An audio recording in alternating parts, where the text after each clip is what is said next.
वृत्तखंड में बने कोण क्या होते हैं? बराबर होते हैं। एक ही वृत्तखंड में बने कोण बराबर होते हैं ना। ठीक है, हम लोग एक ये देखेंगे, एक ही वृत्तखंड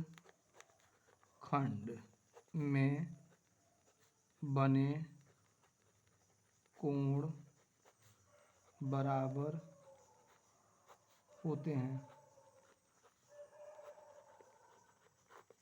एक ही वृत्तखंड में बने कोण क्या होते हैं? बराबर होते हैं। ये हम लोग देख लेते हैं क्वेश्चन। एक ही वृत्तखंड में बने कोण क्या होते हैं? इक्वल होते हैं।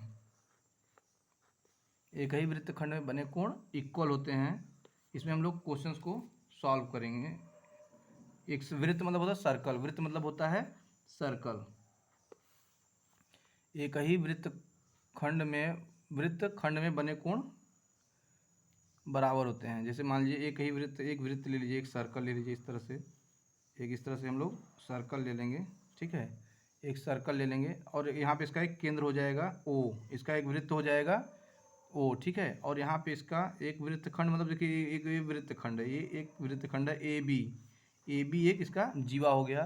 तो एक ही वृत्तखंड में बने कोण बराबर होते हैं। जैसे मान लीजिए कि यहाँ पे इस तरह से पहले हमने एक कोण बनाया, एक इस तरह से हमने बनाया एक वृत्तखंड में, और एक दूसरा ये वृत्तखंड में बनाया। एक ही वृत्तखंड में है। ठीक है, सपोज करिए एक ही वृत्तखंड में, मतलब ये यही AB पे ही ये भी एंगल बना हुआ है, ये C एंगल बना हुआ है और D भी बना हुआ है। ये AB एंगल बना हुआ है और एक ये भी एंगल बना हुआ है, एंगल C और एंगल D, एंगल C और D दोनों। ठीक है, इसका नाम C कर दीजिए और उसका नाम D कर दीजिए, ताकि ABCD। ठीक है, तो एक ही वृत्तखंड में बने हुए हैं, एक ही वृत्तखंड में बने हुए हैं C। तो एक ही वृत्तखंड में यही वृत्तखंड है। वृत्तखंड क्या है? एक जीवा है, जीवा AB है। जीवा क्या है? AB क्या है? एक जीवा है। ठीक है, जीवा है। तो इस पर अगर मान लीजिए एक ही वृत्तखंड में बने कोण इक्वल होते हैं, मतलब एंगल D इक्वल होगा एंगल C के, एंगल D इक्वल होगा एंगल C के। तो ये रूल है। ठीक है, ये एक ही वृत्तखंड में बने कोण इक्वल होते हैं। जैसे सपोज करिए अगर मान लीजिए